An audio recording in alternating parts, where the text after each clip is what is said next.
Yo, what's up, everybody? Welcome to the 12th Man Podcast. It's me, your boy Blaine. I'm out here with my boy Brooks, and this is the 12th Man Podcast. Man, it's been a doozy of a week. Opening week in 4 out of the 5 top leagues in Europe, and we can't wait to talk about it. Honestly, we don't know where to start. We had Premier League on Saturday and Sunday, Bundesliga all 3 days starting Friday, La Liga, Ligue 1. We're just waiting for Serie A to kick off next weekend, so let's go. Brooks, where do you want to start? So much to talk about. So much. I guess we could start with the Premier League. No better place to start than the Premier League. All right, well, first things first. Arsenal had the Friday. I guess Arsenal had the first kickoff Friday night. What the heck is going on in North London? I mean, you know. And let me ask you this real quick: was that a London derby? Because Brentford is like borderline London, right? West London, like north, way west. Yeah. All right, well, London derby to start things off. What the heck happened? I mean, Brentford looked amazing, to be honest. Like, I don't want to take anything away from them because they looked really good, but at the same time, man, for as good as they looked, Arsenal just I think we were texting, and I was like, there were not a lot of positives. Emile Smith-Rowe, though, he looked really good. He was moving really well. He probably should have scored. I mean, he had a good game, and then it ends there. No one played. It was pretty awful. I mean, it's same old Arsenal. I mean, I don't know. Is that ownership? Is that coaching? Is that players? Is that everything? Everything looked bad. There's not much else you could say except for way to go Brentford. That was a good win. Yeah, I mean, I gotta be honest. I was expecting more. The kit looked good. The mismatched Red Sox looked good. Red Sox looked amazing. But half the stars were also out. Like what? Lacazette got COVID. Lacazette and Aubameyang got food. Did they go to the club together and get sick? What happened? That happened 4 years ago or 3 years ago. Also, dude, I don't mean to spring this on you. I was reading in the tabloids today. Arsenal's thinking about offloading Pierre. Yeah, they're open. Is that true? They're open to it. I mean, he's on a huge contract, which I mean, it's just the same thing, the same story that they always get themselves into lately. Same thing with Ozil. You know, they signed him to a long-term contract at a pretty old age. I still think Ozil could get it. The problem with Ozil was that they didn't have the squad that he should have been playing with. So he's that creative player. He's always been creative, but in order to be creative, you need a pretty good team to be creative around. So he didn't have that. But I mean, yeah, they're in the same financial predicament that they're in with Aubameyang, especially when it was said that Arteta was like, yeah, I don't really know if Aubameyang can reach the levels he was at. Wait, you give this dude a 3-year contract last year and you're now saying, I don't think he can get there anymore. Is that a call for him to prove himself, or do you really not think that he can really get to where he was at? Because to be honest, Lacazette's been your best player aside from that year that Aubameyang scored 20 goals and was tied for the Golden Boot. Yeah. Well, bro, I mean, it's the same thing with Willian. Everyone knew he couldn't get to where he was at in 2017, but you guys put him on a 3-year contract, and now you're trying to push him out. They don't know how to do business. They don't know how to do business. I mean, they signed Ben White for what, 70, 80 million? Sign Ben White for 70 million, and then, then you give 2 goals up on the first game of the season to a newly promoted team that hasn't been in the top flight for 70-something, 90-something years. It's shout out to Brentford. Put your bees up. Let's go. Yeah, man, that's crazy. I don't know, man. R.I.P. I bet they'll figure it out. I don't know that they'll figure it out. I mean, I don't know, because if you look at it, and I mean, we can talk about this too. Man City hasn't scored a goal in three competitive games. We were talking again, Champions League final, they didn't score. Community Shield, they didn't score. First game of the season, they didn't score. So I'm kind of over this possession-based football that, Barca started. Basically, Pep really took it to a new level, took it to City. Arteta took it from him, brought it to Arsenal. Arsenal's always kind of had possession base, but yeah, it's just not working. People reading that Arsenal had nearly 70% of the possession and still gave up 2 goals. So same thing with City. They have constantly the most possession and they can't score. I mean, it just doesn't make sense. Yeah, I mean, I don't know much. Like they had that kid Gun. I don't know Yeah, he's if he's good. proven or is he okay? He is good. I mean, he's Yeah, yeah, he's really good. He's been playing for the like the younger division. He actually played a couple times in Europe when they were in the Europa League. But he actually scores quite a bit. But there was nothing. He had the least amount of touches out of anyone the whole game. yeah, The whole 70 minutes he played or whatever it was. yeah. Um, they just don't. This has been the same story for the last few years. There's just no creativity. No one wants to create any chances. No one wants to, aside from Kieran Tierney, really play any balls forward. So Yeah. they just don't look good. They don't look like they're dangerous at all. Well, we got 2 weeks left in the transfer window and a Spanish manager. Like what? Like you're the big gunner, big gunner fan. Like what? Like what's the solution? Like do they need? Like should Lacazette stay? Pierre go? Spend money, get a different striker, get some more creative players, or I mean, or if what's I just what do you recommend? Do we need a new coach? I don't want to be like Arsenal fans go like hate hard and quickly and loudly. So um, I don't know if it's the Where's the hate coach. then? Speak up, get The loud. people are hating on the coach. The Arsenal fans think he's trash. They want him out. They think he's not worth it. I will only say, he did win a couple trophies, FA Cup and Community Shield, his first year and a half there. What I will say is that when we hired Arteta, there were better, in my opinion, there were coaches that I would have preferred over him. So I think at that same time, there was rumors of getting Brendan Rodgers. I think he was already with Leicester at the time, but the available coaches were obviously Jose Mourinho, which I'm glad. I mean, I'm not a Jose Mourinho fan, but I do think he's a better coach than Arteta. The one I really wanted though was Carlo Ancelotti. Like that would have been amazing if we could have picked him up. He's an incredible coach, won everything in multiple places. He's won a bunch of trophies. So yeah, that would have been my pick. I'm not saying Arteta's not the right guy, but I don't like a lot of the decisions he makes. He definitely plays favorites more than he plays who's better. And that I just like, dude, like we get you have an agenda, we get you want people to listen to you, we get that you like want to run a tight ship, and like if they don't play your type of football, then they're out of there. But like you've got a very dinky budget to work with. You already have these players to work with that are on huge contracts. You just gave away another huge contract. You paid $70 million for a defender when, in my opinion, I would have gone and spent $70 million for Lukaku. How much did they pay for Lukaku? It was like €100. Okay. 100 million euros. It was like 98 million pounds. So you're telling me that you think? I mean, I would have said I would pay for Lautaro. I would pay Lautaro that money. I would pay an extra 30 for Lukaku or 20 or whatever it is. You're telling me that you value a center back who played for Brighton and Leeds at 70 million over prioritizing someone who is like a proven goal scorer. Yeah, certainly not the best decision. Yeah, certainly not the best way to spend $70 million. Or I guess not $70 million, but pounds I don't know if it was pounds or euros, but 70 million anything. Yeah, especially when you need creativity, you need someone who can score, and you constantly talk about letting Lacazette go, who's really the only guy that's consistently scored over the last 5 years. It just doesn't make any sense. Like, I don't know. And you give away Joe Willock at 20 million, like he's certainly better than whoever you're going to try to bring in. Even if Odegaard, like they're talking about bringing in Odegaard again, and he had one goal. He opens up the play a lot. I do like Odegaard. I think that would be a great signing. But when you're talking about James Maddison, who's crushing it at Leicester, versus an Odegaard who can't get in at Real Madrid. Bro, he didn't even get a squad number. Odegaard doesn't. They didn't. Carlo said you aren't good enough to play here. But so go to Arsenal. James Maddison would be perfect. James Maddison is I was watching him tear Man City apart, just picking them apart, playing all the right passes in, just creating chances for everyone, and that's exactly what Arsenal need because they have. Bro, they would have. Let me say this real quick. I'm gonna cut you off. They would have been. They would have done well, dude. Leicester City since 2016-17, they've been giving Premier League clubs the stimulus packages.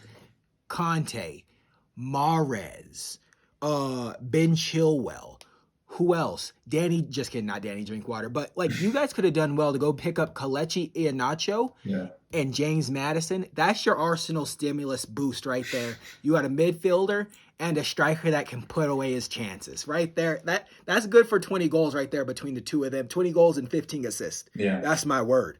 That's all I got to say. Yeah, I would love that. You could have did that for, huh? Yeah, shoot, mad, dang. I'm mad for you. Oh, I love to you see could have James probably Madison. got Madison for 75 and Kelechi for 40. Yeah, I mean, they're saying Madison's 60. So you're, again, like, where is the logic in...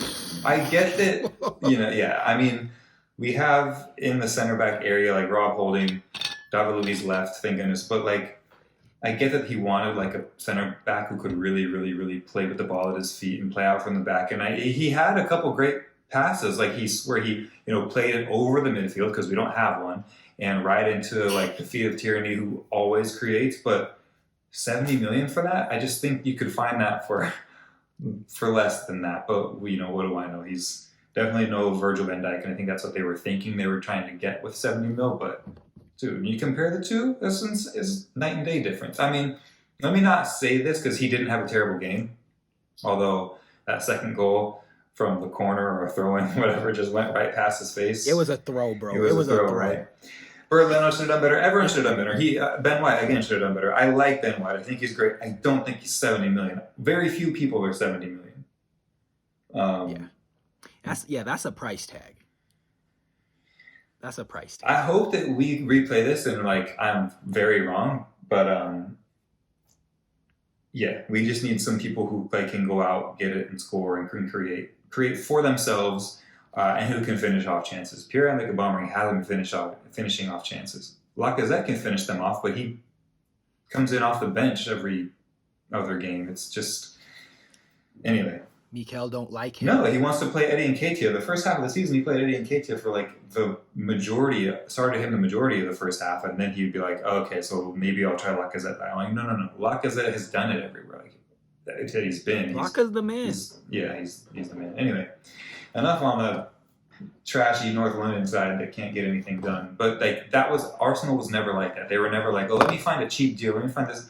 They've always been able to find like diamonds when and turn them into something better, or like understand that like Mesut Ozil was worth 45 at that time, 40 million, whatever, and so. They just don't like that anymore. They're like, where can I find a deal? Where can I find someone who wants to play how Arteta wants to play? Like, it's frustrating. But anyway, enough on that. I got you. All right, man. Well, let's move on. We still got a few more situations here in the Premiership. Today, Man City played Tottenham. Most people would have noticed very quickly that Harry Kane was not on the bench. I'm not even sure he was at White Hart Lane. Two things. One, looked like Spurs don't need him. Looked like Man City did need him. Back to what you said earlier, they haven't scored in their last 3 competitive matches. Yeah. And Spurs hit him over the head for 2. It was 2, right? It was 2-0, right? I thought it was 1-0, but I turned it off at Was it just the one? I watched so much football in the last 3 days. Pretty sure it was just the one. We could just check.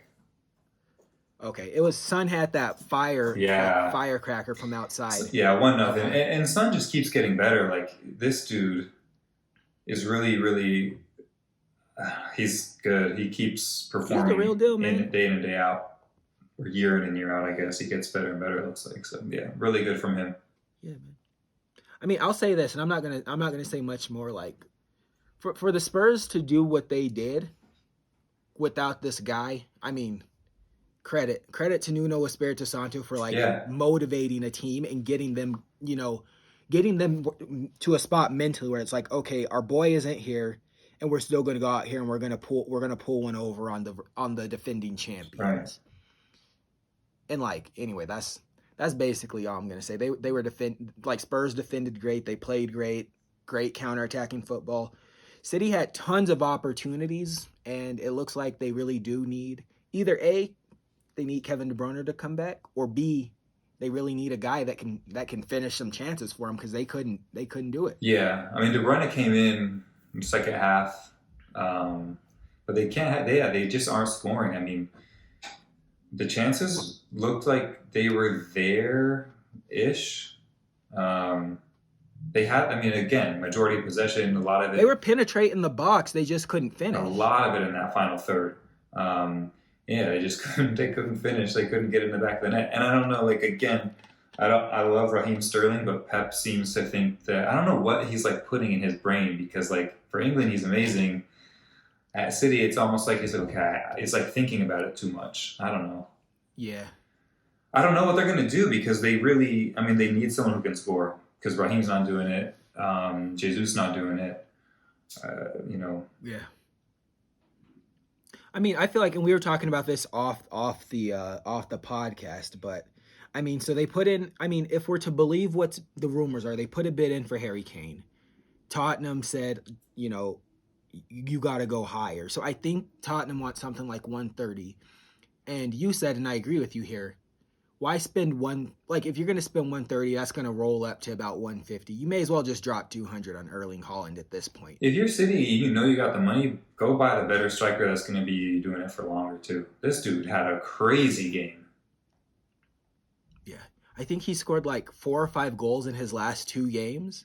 Like two goals and assist in his premiere for the Bundesliga, and then in the DF Pokal, I think he might have had a hat trick, or at least two goals. Yeah, he's tearing it up. I think it might have been. It was definitely 2 yesterday. But yeah, I think he may have had a hat trick. He does everything. He makes amazing runs. He creates for himself. He creates for others. He finishes every chance he gets. Like, this dude isn't missing. He can't miss, dude. And like, just like when you watch him run, like when you see Erling Haaland either running with the ball or running to the ball, he looks like a man possessed. It's unbelievable. He looks like he's run like it looks like it's a life or death situation, and he's not going to die. Like defender, like he's running by defenders and they're like stuck doing like on the cartoon, you run by someone so fast they like spin around in circle. Like that's him chasing the ball. Like he dropped like 2 or 3 defenders. They were just like spinning on the floor. He's finishing the shot, running to the flag, just beating on his chest. I mean, all I'm going to say is I respect him. If he went to City, I would respect it. It's a shame that he didn't come to Chelsea. I'm happy we're getting Rom, but Erling Haaland's the real deal. No, he it's is the unbelievable. Real deal. He's like all of the best parts of Ibra, like his physicality, his speed, his like desire and determination and like drive to just like be the best. But and I love Ibra, but it's like this dude is already at his age on another level. It's crazy to see it. He's young. He's young. He's built like a horse. This dude is just like pure muscle. He's fast AF. And he creates for others too. Like he's not just like, oh, let me like get out there and just score all these goals. He's like, all right, well, like let me create, let me make chances for others, and I'm also going to like be the top scorer on that. It's a really amazing to see. I honestly don't know that I've seen much like this, especially at that age. And I'm going to knock the Bundesliga, but because he's doing it in every league, he's doing it everywhere he goes. Champions League, he does it. I was going to say he's doing it in the Champions League. Yeah. Man, yeah, it's going to be... I mean, I really wished he would have got out of Dortmund. I mean, even though I feel like Dortmund could make a run to win the Bundesliga this season. Bayern Munich didn't win their season opener against Eintracht Frankfurt. Yeah. And, you know, I mean, Dortmund still looks strong, dude. They still got... So, obviously, Sancho left, but they got Haaland, Marco Reus, if he can stay healthy, Eden Hazard's little brother, Jude Bellingham, the American legend, people call him, Gio Reyna. I know you don't like that, but Gio Reyna, Axel Witsel, Mats Hummels, Schmelzer. They look great. Got guys. Yeah. They got guys. I wouldn't have left if I was him. I mean, because what they do in Dortmund, people, I don't know, players love it. Like, players like to play there. They like to grow there. They like to develop there. And when they leave, it's always like, you know, there's always a place in their heart type of thing. It's really interesting what they do there. Plus, it's like, I don't know, Germany's like a kind of a fun culture depending on like what you're into and the age and everything. Like, I don't know, like obviously he's going to leave, but I don't know that he's in a mad rush to get out of there. And especially with the way that they're playing and their style of football, it obviously suits him extremely well because he's tearing it up there. I love to see it. That's like, he's now the reason I'm watching the Bundesliga every week. Yeah, dude. I mean, I feel like what people say is like Dortmund is a place where young guys can go to enjoy their football. Like like the expectation there isn't that you're going to win the Bundesliga. The expectation there isn't that you're going to win Champions League. But if you happen to win like the DF Pokal, or you get, you know, like if you win stuff along the way, it's good. But like there's not like this unnecessary stress put on you to where it's like we just want to develop players and have them perform at a high level. Yeah. And we know that you're going to leave the club at some point and we're going to bank off of you and we're going to go find some other kid in Belgium or I don't know, where's Salzburg? Austria or America. Yeah, some random places. Yeah, America. We're going to go find the next diamond and bring them here, polish them off, sell them off, get paid, and we might win some trophies in the process. Yeah. But it's like, if you're young, that's where you go if you want to develop. Yeah. And not have, like, the pressure of the world on your shoulders where, like, if you have a bad game, like, you're being benched. Right. And sent to off on loan somewhere else. And I don't know. Yeah, it seems like a really... I mean, there's a few other clubs like that, but not to the extent of Dortmund where, like... Yeah. You get like also Champions League football and you can actually compete at a high level. Yeah, it's really an unbelievable thing they have there because people do go there. It seems like a pretty easy flowing, like easygoing place to be. And you know what you're going there for. You said it, like the developmental part of going to Dortmund is huge. Like when you're young and you go there, you know that you're going to like improve a lot and develop a lot, and you're gonna win a trophy. If you go to Dortmund for 2-3 years, you're winning. You're gonna come home with, I think, a couple trophies before your tenure is up there. But yeah, Dortmund, talk about a team that does incredible business. That's like, they do amazing business. They know how to do business. They know how to find the right players, develop them, and then sell them. This is just an amazing... I mean, let me say something about that. That this might be an unpopular opinion. Okay. So 2 seasons ago, Dortmund did business with my club, Chelsea FC. Bought an American footballer, Christian Pulisic, right? I think we paid somewhere around $70 million for him. They took that money and turned around, and I think with that money they bought Thorgan Hazard, and they bought 2 players with that money. Thorgan Hazard, which in my opinion is just as good as Christian Pulisic, and I think they bought Axel Witsel with the money. I thought they had them. I thought they had Axel Witsel. Let me see who it is. Let me see. Dortmund. But bought. To your point, yeah, they know what they're doing. Yeah. And Thorgan Hazard really, like, now, at this point, I mean, with overweight and out of shape Eden Hazard, I would take Thorgan over his brother right now. Yo, man, no disrespect, man. Thorgan's a baller. Yeah. Thorgan, I mean, I don't know. I honestly don't even know what I would Google to figure out what they bought, because it's not like there's no article that said... you know, who they bought with the money. But I thought that Axel Witsel been there for a long time. He might do it. Well, I know he was there, and then I think he left. Oh, okay. But I mean, dude, I could be wrong, guys, and like, you know how it is. We're gonna get some of our facts wrong, but no, I think you're right. He was I remember him at Zenit. They bought Thorgan for sure. I think you're right. See here, who else did they buy? Maybe it was Jude Bellingham. I don't know. Dude, all I know is at the time I was fired up because I was like, no disrespect to the American player, but I'm like, I would rather have Thorgan Hazard than the guy that they just bought at our club versus Christian Pulisic. That's all I remember thinking is like, I would rather have those two because, I mean, and that's all they're saying. I'm not going to harp on it. I'm not going to be sour about it, but Dortmund, they handle their business like a real club should in every aspect. Yeah, they know what they're doing. That's a really great front office. That's what I'm saying. Like, if I was like a young player, I'd be like, yeah, absolutely. Who wants me? Dortmund? Yeah, absolutely. Let me get on the plane. Let me go. Definitely somewhere you want to be. And it's a great stadium. The fans love them. Fans are crazy. Yo, everyone says that's the best. I've never been to their game. Have you been to a game in Signal Iduna Park? Dude, I don't even know where Borussia Dortmund. I don't know what part of Germany it's even in. We gotta go. We should. Let me see. Where is where do they play? Or like what city? Like, is Borussia a city? Is Dortmund a city? It's outside of, from what Frankfurt, I thought. I mean, Dortmund. Dortmund is the city. I mean, well, is it Dortmund? Because I don't speak German, because there's Borussia Mönchengladbach, Mm-hmm. Is that okay? So it's Dortmund. Okay, is a yeah, place. the city's called Dortmund. Yeah, but it's Dortmund, like near. It's the third largest city. Yeah, and it's outside of, I want to say, like Dusseldorf. Yeah, because there's there's the airport there. Yeah, Dusseldorf, Cologne is not far. For your geography lesson, just north of Dusseldorf. Okay, you got it. Okay, it's understood. But yeah, I like Germany. I like their style of play there too. I think at Dortmund too. So it's cool. Yeah, man. I'm sitting in a bad mood since that Arsenal conversation. We got to get ahead of that. Fun. All right, then let's get you out of there. Let's go over to La Liga. Let's talk about Barcelona. Let's talk about your very own Catalonians.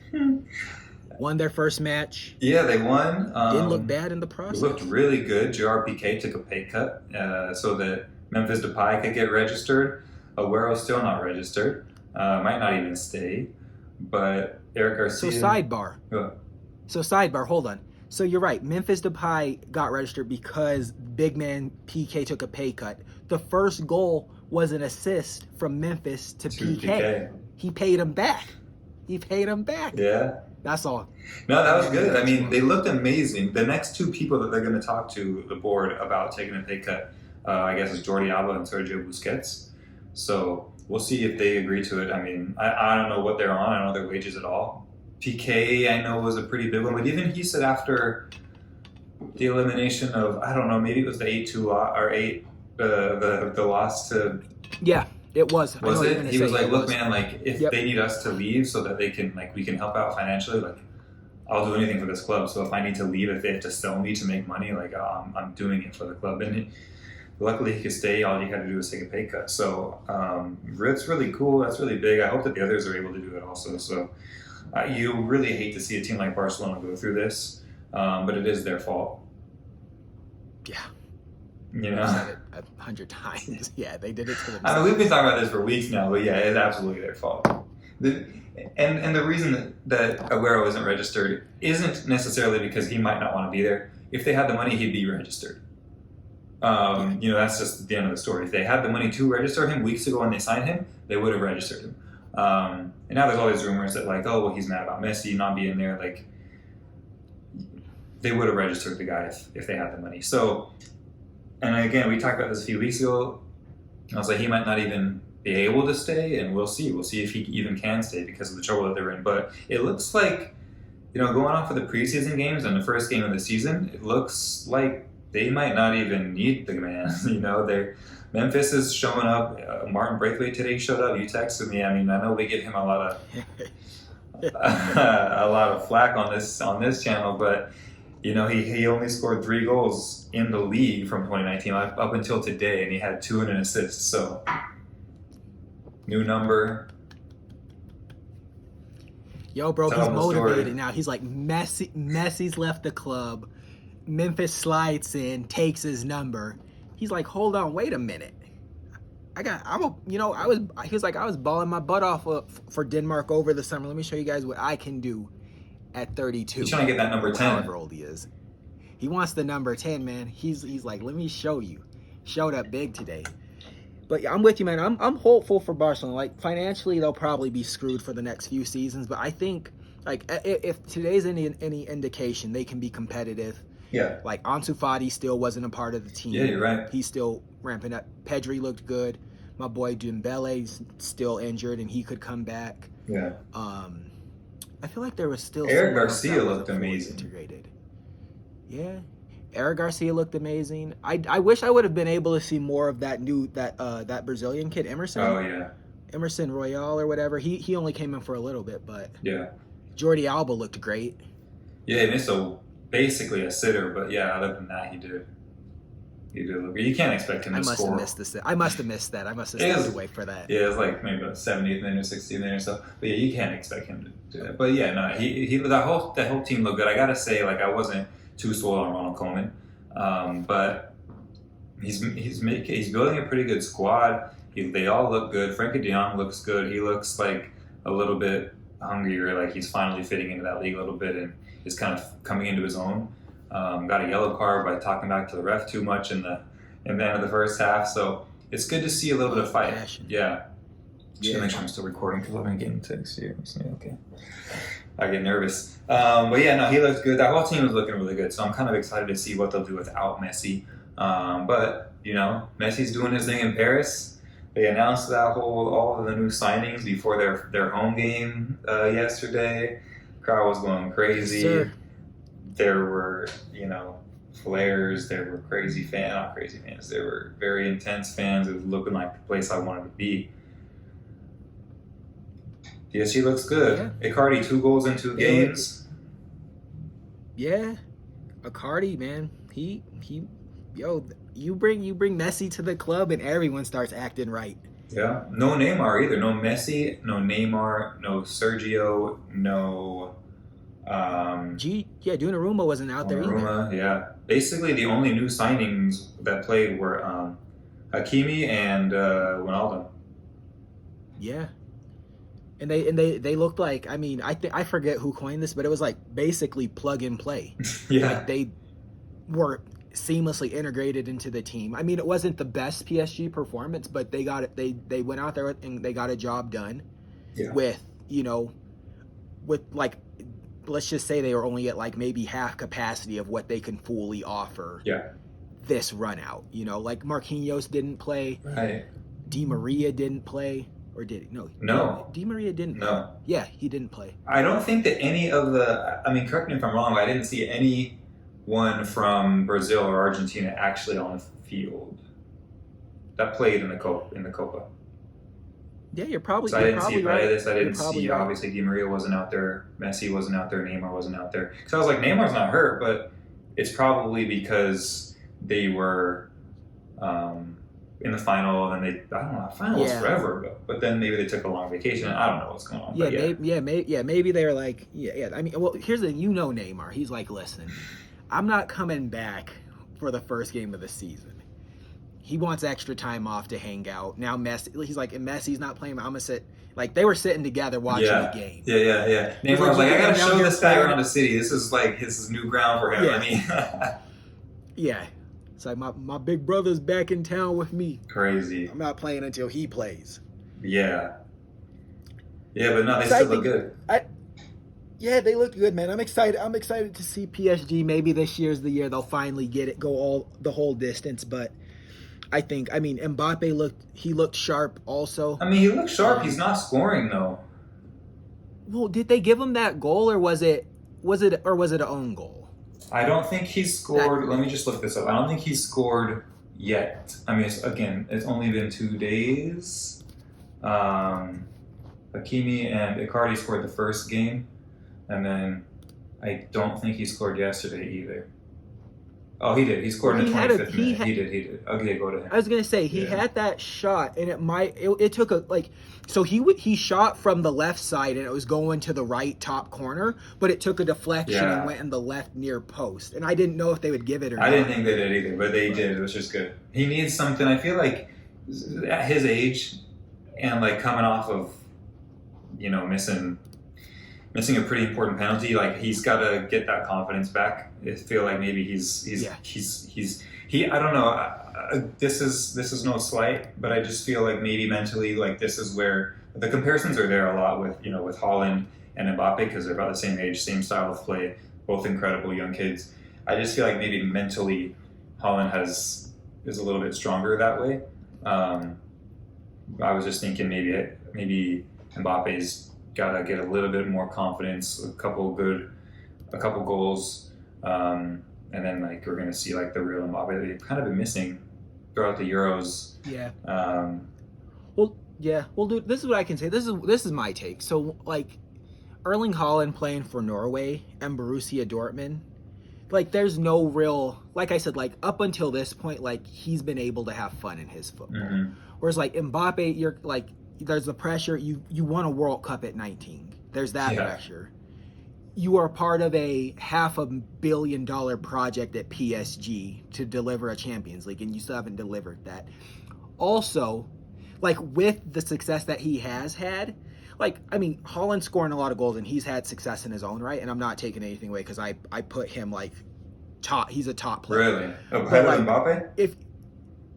Well, that's the thing. I don't know. Okay. Like that. Maybe that's a conversation for a different day. Yeah. But I feel like when you're Mbappe and like you're 19 and you won a World Cup and like you've had all of this success at a higher level on like basically like marquee teams. Like PSG is like Nike's number 1 or number 2 team. Number 1, I would say And now. the number 1 league. Or yeah. So I'm like, for him to do that, like there also comes the hubris where he's like, okay, I'm feeling myself, like I'm doing all this at that younger age. Yeah. And then like that creeps in and that can also affect you in a different way. But so like I feel like it would be more fair to compare Erling Haaland with Mbappe when Erling Haaland makes his, like when he decides he's ready to compete at the highest level. Yeah. And I have no doubt that that will happen. I mean, like in a year. Most people don't consider France to be a tougher league than Germany. It's not. No, I would say it's not. So Germany's the tougher league. Well, yeah. Yeah.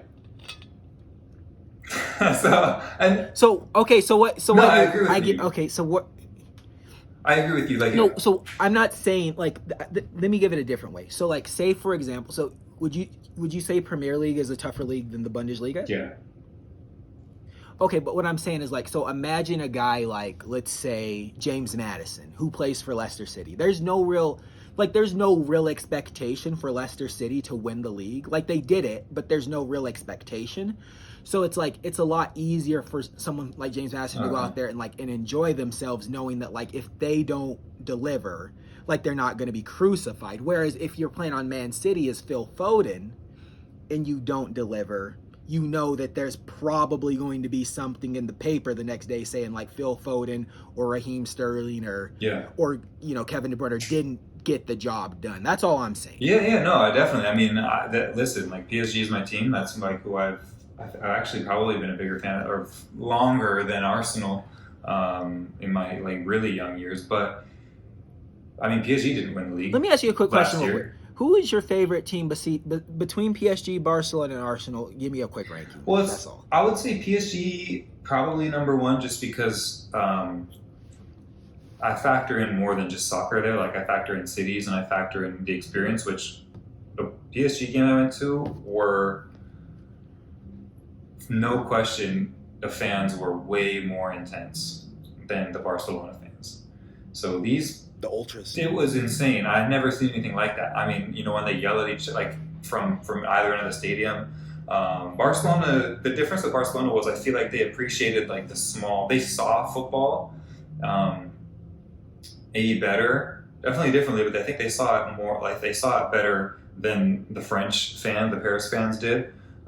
They were just there for like, let's go, let's win, let's do this. And Barcelona appreciates the small kind of subtle things that you don't really notice or pick up off the bat. What I will say is that I hate the commercialization that Paris has been getting since Qatar bought them.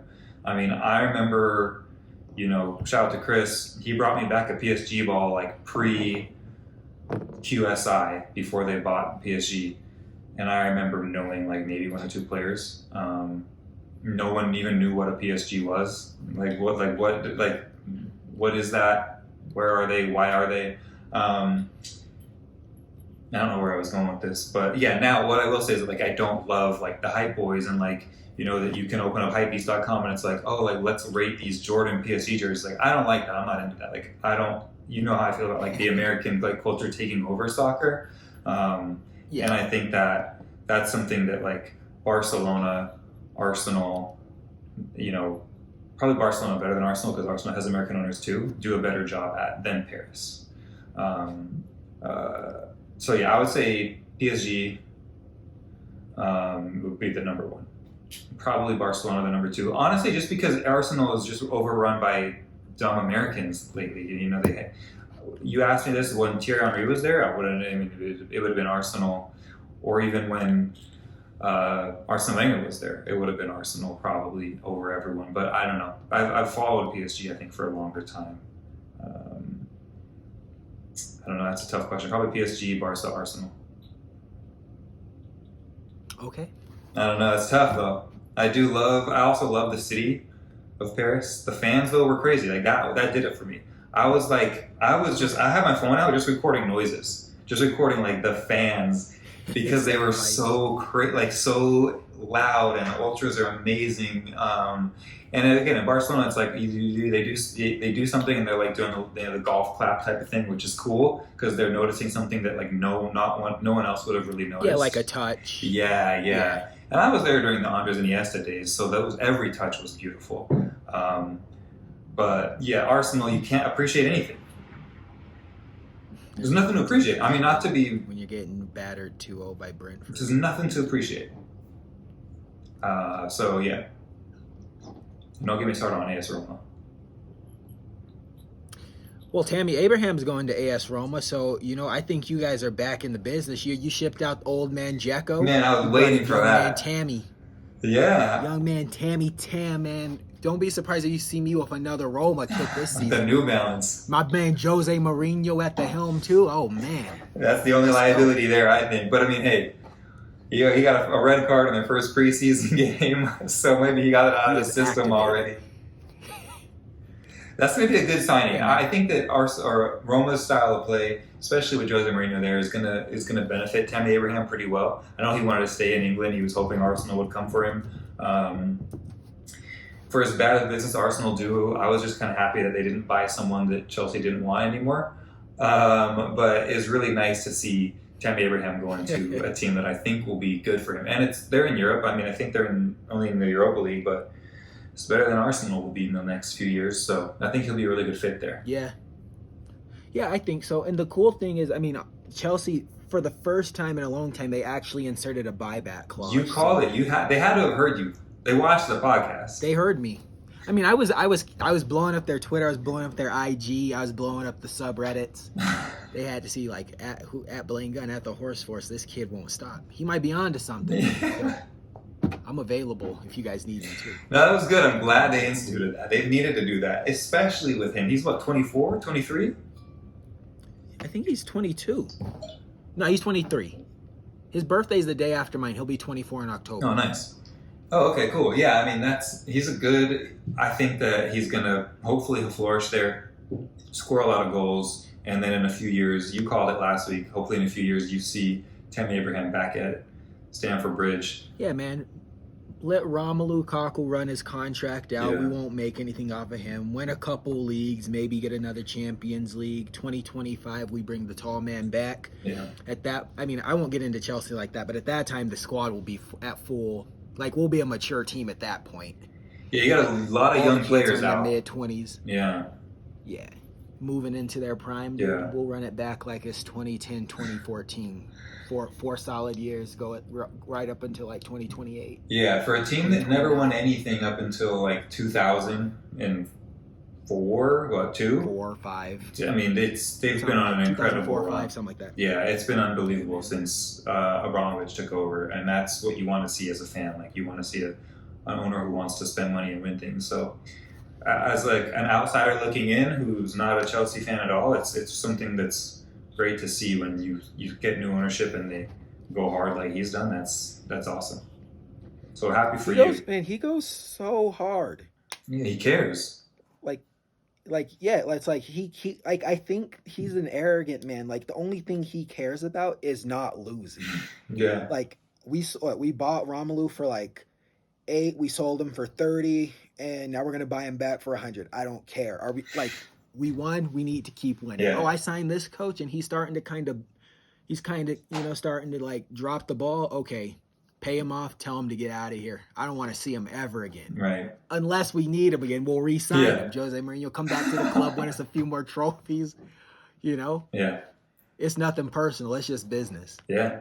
It's just business. Yeah, I mean, for how good Dortmund is at doing real business that kind of makes them money. Chelsea's as good or better at just getting business done and getting the right players in doing things. So, yeah, really, really good at that. Really happy for you as a fan. Yeah, well, dude, because the thing is, like, I think, I'm pretty sure, like, Chelsea, like, I don't think they actually, like they run like a startup, dude. I don't think the club actually is, like, breaking even and making money. yet. Really? Like from like all the merch, all the revenue, all the player sales, I think like their books they're still like in the negative from the time Roman took over. It's like if they wanted to make money, like all they would have to do is stop spending money, and then like in 2 seasons, like they could be like flush. Right. But because like every year they spend like at least 50 or 60 million like on average every year, if not more, they just like they can never catch up, because it's like they'll get their TV rights money, they'll get their Champions League bonus and all this stuff, but it's like they just turn around and reinvest that right in the club. But money comes out of his pocket still though to finish the financing of these players. So yeah, I mean, the crazy thing is that the owner of PSG was like, hey, like, I think people are going to be very surprised to hear that we've probably recouped or will recoup Messi's contract just off of jerseys. I mean, that's what Madrid used to do. Like, that was their plan. It was like, okay, well, let's like buy the best like known players, and we're going to recoup off of jersey sales. Well, bro, yeah. Neymar, the same thing with Neymar. It's a no-brainer. Yeah. Yeah, well, dude, it's like you try to buy a home PSG kit right now, you can't do it. No, you can't. You can't do it. They're sold out everywhere. And they're saying hopefully in October they're back. Yeah, that's the thing. Like, I hope at some point that's the case. But and also just like with the whole pandemic, like there's a shortage of jerseys. Like these are facts. Like, I can't get a Chelsea home. Like, you can get like the replica, but I can't get the authentic Chelsea home jersey yet because they just don't have them. Like Chelsea.com, Nike.com, all the soccer spots I go to, you just can't get them. And I mean, that's not to compare Chelsea to like PSG selling the number 30 with Messi's name on it. Like, those were gone. Like, those, like, if they had 3 times as many, they would still be sold out today. Yeah. And that's the problem. I was like, yo, should I get it here or there? And you were like, oh, get it. Even Grace was like, get it in Paris. And I got the email from PSG saying, get your jersey now. I had it in the cart, size L. I was like, nah, let me get this in Paris. But then I went like 2 days ago. I was like, I want to get this now before they sell out. And they were gone. Long gone. You can get it in a kid size, though. Yeah, kid size. I mean, maybe not now. I haven't looked in a couple of days, but hopefully they'll have them in October when we're there, because I'm going to be super sad. And if they don't have any of them by the time we're there. She wants a Di Maria, so she'll be good, but I can't. I'm going to be able to get that Messi. Yeah, they can't print enough of those number 30s. No. They can't print enough of that number 30. Cool thing, speaking of the number 30, I didn't realize this. I looked into it. Did you know he wore 30 when he was at Barcelona because of Deco and Ronaldinho? Like, they were number 20 and number 10, and they like took him under their wing. So he was like, I'm going to put both of your numbers together and I'm going to be the 30. That's amazing. I didn't know that. I mean, I know that he wore 30, but I didn't know that was why. Yeah.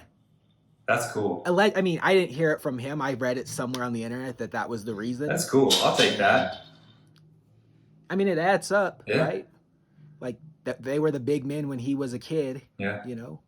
Yeah, that's crazy. I just still can't believe he's there. You know, like, and PSG has been making having a heyday on their IG account, like blowing up the feed with Messi, which you have to, but still, I'm like, dang, another one. Dang. I'm looking at their Instagram right now, dude. It's there was a Messi take. They let Messi's wife have the login. Dude, he's everywhere. You got to take advantage, and this is marketing, this is advertising, this is sales, this is everything. You know, when you sign the best player in the world for free, you gotta eat it up, milk it. That's what they're doing, bro. Yeah, no, I don't blame him, man. He out here, and he really out here in Paris, really living at whoever owns. You know, QSI owns that hotel that he's been staying at. Oh, he's staying free. It's all cool, dude. He'll go anywhere in there. Every meal, it's don't worry about it. Just thank you for blessing the city. The videos they've been putting up on their IG though are good. Like the very first one before they actually posted anything of him, they had like the Argentine flag. They had the teaser. They had the gourd there. Their IG team has stepped up. I was telling Grace, I'm like, dude, like last season, this would have never happened. All they did was turn the photos black and white and then add a little bit of color splash in these. Like they bought a 99-cent app and just put these posts up. It was trash, but they've definitely stepped it up since then. They got a whole new marketing team. Messi brought a marketing team. Yeah, he said, okay, but I come with my own marketing team. I come with my own marketing team and I get all the publishing rights. All right, give these boys the passwords. We're going to work. Yo, check it. We already got a teaser. Don't even worry about it. Yo, here's the file. Yo, Antoniella, send him the file. Yo, Mateus. What's his son's name? Mateo? Mateo, yeah. Mateo? Yo, Mateo, send him that file you made. So funny. Wait, papi. See, senor? Okay. Oh man, I love it. I can't wait. Do we know when he's playing? Do we know when No. Like, does he have to wait? They say end of August, so another 2 weeks until he was like match fit. Because he obviously was in the Copa, took a vacation, came back to, and he's been training on his own, but he's not like match fit yet. But then he, thought he was going to sign with Barcelona. That took much longer than expected. And ended up not signing with them, so he wasn't training the whole time. Now he can finally train. His first time training since Copa was the day after the first training with PSG. Okay. So very well. Yeah, I'm excited, man. I cannot wait. I turned on that Barcelona game on ESPN and I was like, dude, the ESPN has got to be so mad right now. Oh, yeah. And as a fan, ESPN offers a better watching experience than beIN Sport. Like, no offense, but beIN Sport's trash. I'm so looking forward until the French League is not on beIN anymore.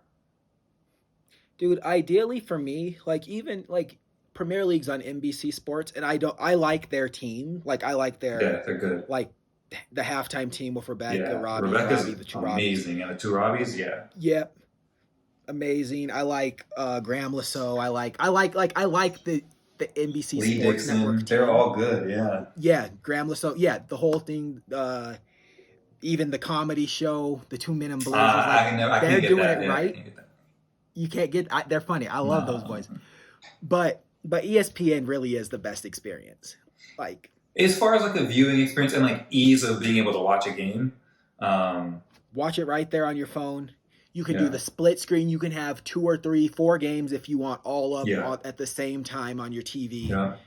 And that's the frustrating thing about NBC. It's like when they signed the deal, they're like, okay, we'll be able to watch every single game on NBC. And then like a year later, okay, we're going to come out with NBC Sports. And then a year later, we're going to do NBC Sports Gold Pass. Gold. And then a year later, we're going to do Peacock. So it's like, dude, like I had one app or one channel at least, to watch all these games, like on the network of NBC networks, whether it was NBC Sports, NBC, Golf Channel, whatever. Now it's like USA, yeah. Yeah, now I gotta buy NBC Sports, Gold, Peacock, like no. ESPN, like Peacock Premium. Yeah, it's so frustrating, dude. So yeah, ESPN is I think the best. I don't though love their ESPN FC.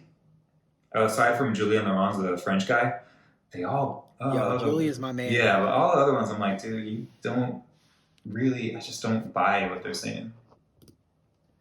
I mean, dude, let's not even give the ESPN FC. Let's not give them any air. All right. Let's not give them any air. All right, man. So we're almost at an hour. So before we wrap up, I just feel like we would be. There's 2 other teams that I feel like we should cover. Just that had amazing performances over the weekend. Both teams that neither of us particularly follow or care for, but Man U had a heck of a game. So good. Had a heck of a game. I mean, Paul Pogba, 4 assists. Bruno Fernandes, hat trick. Mason Greenwood looked like a baller. And this was all Man U without their... Dude, I'm just telling you this. I'm not a Man U fan. They look cool. Wait, what looks cool? Did you see... Just all their jerseys look cool. Paul Pogba's cool. Marcus Rashford. Did you see Raphael Varane's unveiling before the game at all? Mm-hmm. He strolled out there looking like James Bond, dude. They had him in a 3-piece suit. He's out there, like, walking around with the jersey, saying hi to the fans. Rio Ferdinand's out there dapping him up. It was like, I'm not a Man U fan, man, but they had me feeling like a Man U fan at that. Like that game was hot. Yeah, that's great. That was cool. talk about another great free signing, Rafael Varane. That's going to be huge for them. But Yeah. yeah, everybody they looked amazing. That was just like, I mean, an incredible performance. I feel like the first few weeks of last season, they kind of had they came out firing also, but this was next level. Pogba looks amazing. He's that guy though. You know he can do that, and I don't know why the British press hate on him so much, but he looked amazing. They hate him. I don't like their jerseys though. Well, I don't like TeamViewer. That just looks so corny. Bro, I love the TeamViewer sponsor, man. I think it looks dope. I mean, it's better than Chevy, but yo, maybe it's just 5 years with Chevy, and I'm just ready for anything that's not gold and black. Yeah, I mean, TeamViewer just looks like I'm not a designer. It looks like I could have put that together. A couple of arrows, some yellow and blue TeamViewer like that, and then we're good. It took 4 minutes to throw that logo together, and now it's on the Man U shirt. All I'll say is, like, I would take that TeamViewer sponsor over the big fat three on Chelsea. So. Oh, totally. I mean, the thing is, like, to be honest, nothing will look better than an Abrazo logo on any of these shirts. For real. There we go. Look at that. Whoever wants it, let us know. We can put that on a shirt easy. Right. We don't have a lot of capital, but we could. But we'll make a shirt happen. Definitely. Yeah, we can get some shirts out. No, they looked good. Who was the other team? You said Man U. Who was the other one? Madrid. I didn't even see that game. Okay, well, long story short, my boy Eden Hazard had a crazy flick assist. Okay. And it was to Carlo Ancelotti, by the way. Yeah, Carlo out there. He had the team looking good, man. They looked strong. They looked good, and all I can say is like you remember in the Euros, Karim Benzema had that crazy touch. Yeah. Like the no look behind the back. The accidental looking Go back touch. and watch the highlights. Really? He had his second goal. He didn't have a touch. It was just like so the goal against Chelsea in the Champions League where he just like takes the ball down and snap. Like he just all I'm saying, like I'm not a Karim Benzema like fanboy. I'm just saying every time I feel like I watch him, he never ceases to amaze me with like the attempt, like he can make something out of nothing. That's all I'm saying. He had 2 goals and both of them were like spectacular. Just like they shouldn't have been goals. If someone else would have been playing striker, they wouldn't have been goals. But because it was him, he put him away and made him look easy. But at the same time, like mesmerizing. So he's getting better. Like with each season, I feel like he's not really slowing down. Yeah, he's not, dude. Something about that Algerian bloodline, man. Yeah. Him and Zidane coming from the same place. Yeah, he's scoring. He's getting called up for the French team. I mean, he's scoring there. This dude he's on fire right now. It's going to be an interesting World Cup if everything stays like this and gets better. But yeah. Anyway, that's all I got, man. All right. I'm not going to say much more about that. You got anything else you want to? No, I can't wait for PSG. I can't wait to be in Paris, see these PSG games. Can't wait to see Messi in the shirt with Neymar, with Mbappe, with Di Maria, with the whole squad. So the full squad, dude. The full 11. And again, final form. Right. Yeah. And again, I don't want it to come off the wrong way. Like I definitely love Mbappe. He's had a rough few months, and I hope that he can just kind of shake that off and start scoring goals again and playing for fun. Because it looked like he was just having fun out there. When he was doing his thing. I just want him to get back to that. So yeah, I agree. Get back to having fun. Shake off that missed PK from the Euros. Done. You watch Ted Lasso? Yeah. Goldfish. Yeah, forget about it. Yeah, exactly. I want you to be like a goldfish. Yeah. Exactly. Yeah. Listen to us, Killian. All right. Watch Ted Lasso too, people. It's a great show. Amazing. 2nd season, episode 5 coming out this Friday. So good. This is not an ad. It's literally the greatest show I've seen on TV. Like I For thought it was gonna be corny. I told Grace, I'm like, I'm not watching this. I turned on episode 1. I was like, yeah, we gotta rewatch that. Show. Yeah, it's good. It's a good show. Yeah. All right, then, cool. Well, guys, that does it for us. That's this week's episode. Thank you for staying with us. You could have been anywhere else on the internet or Spotify, but you're here with us, and that means a lot. I'm Blaine. That's Brooks. We'll catch you next week. Peace.